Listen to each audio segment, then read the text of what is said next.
We may just have reached a time in motoring history where people will point at the timeline and say that's the point at which cars became more intelligent than humans.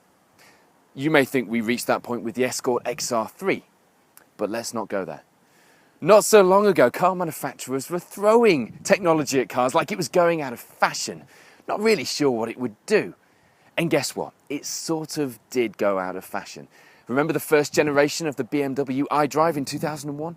Clunky, depending on who you speak to, unreliable. You know, motorists back then were just not ready for this switchgear economy revolution. And then climate change met technology and all hell broke loose on the roads. Car badges grew these little green and blue letters that said things like eco and tech without the H. Like cars were trying to be outwardly proud of something which deep down they were a little bit embarrassed about.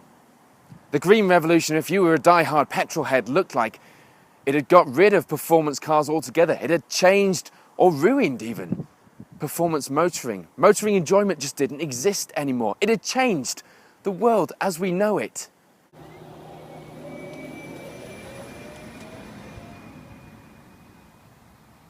Listen. Green technology, tranquil, comfortable, efficient, silent. And then 360 brake horsepower, 3.5 litre V6 and enough noise to put hairs on your chest. I've known cars be more efficient than the Q50. I've known cars do power more powerfully than this one. But I've never met a car that does both to such extremes, in such harmony. It's hard to decide whether this car is easy or difficult to drive.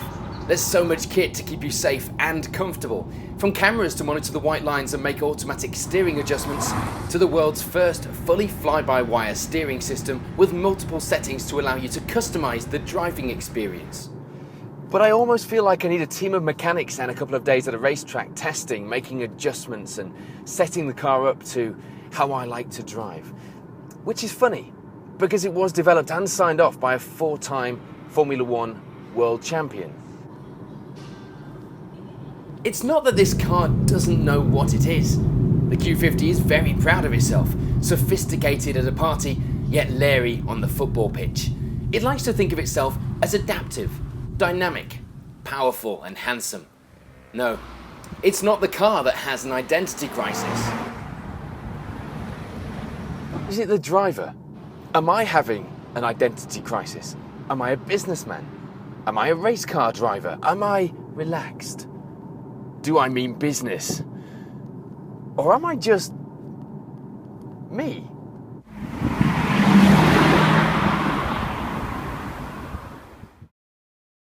Infiniti is being really good about this. The company is giving us endless options to change the car to suit how we drive.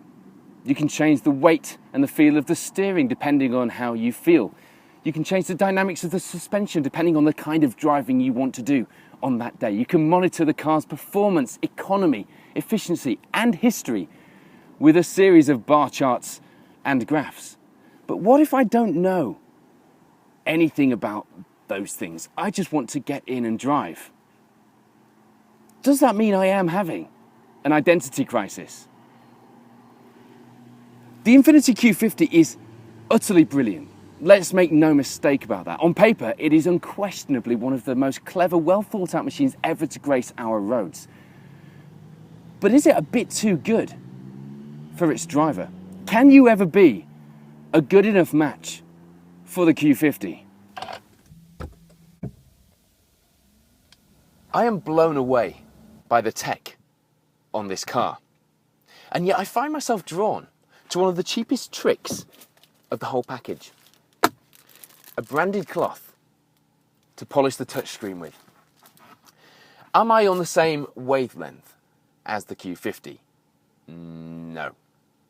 Do I want one? Let me have one more go with that V6 and I'll let you know.